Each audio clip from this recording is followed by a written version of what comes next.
Hello, Zoe at SmallRig Customer Support. I have this VB99 Pro that turns on its own. Now, both of these batteries were charged about 2 days ago. This one is still at 100%. This one is discharging because it's turning on its own. It's currently at 61%. Yeah, so even without touching the battery, it will turn on and sit on this screen for a minute before going back to sleep, or I can force it to go off by pushing and holding the button, but after just a moment, it will turn itself back on automatically. The ports are covered. The pins on the V mount seem to be okay.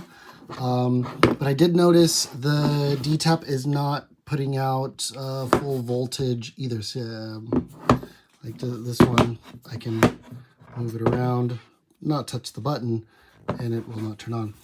So I have my Canon C70 here, and I currently have internal battery in the camera. 117 minutes, and the D-tap is not plugged in. Now, when I plug it into the camera that it is operating correctly, the camera will show. Now the cable has an indicator light on it, but the camera shows how much voltage.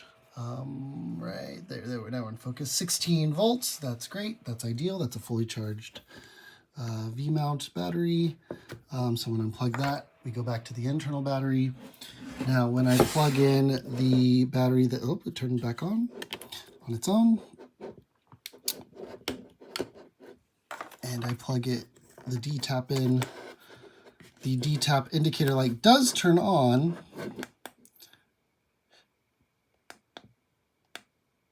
No, it doesn't want to be on and tell me the percentage. But also the camera does not tell me the voltage. It's still at 116 minutes. So it's not properly powering over VMount. Now, I did plug in, just some devices into USB to see if those are working. These are working.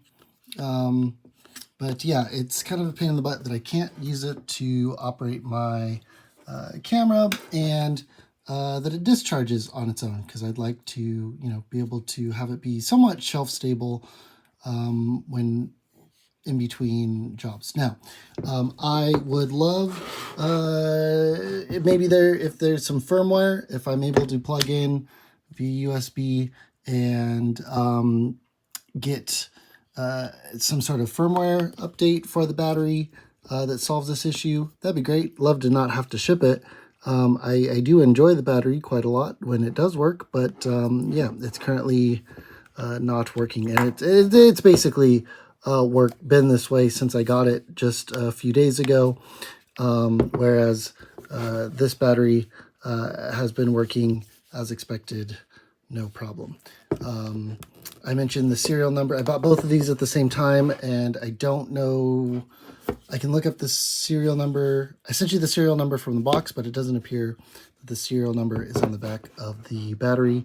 But yeah, let me know what the solutions are.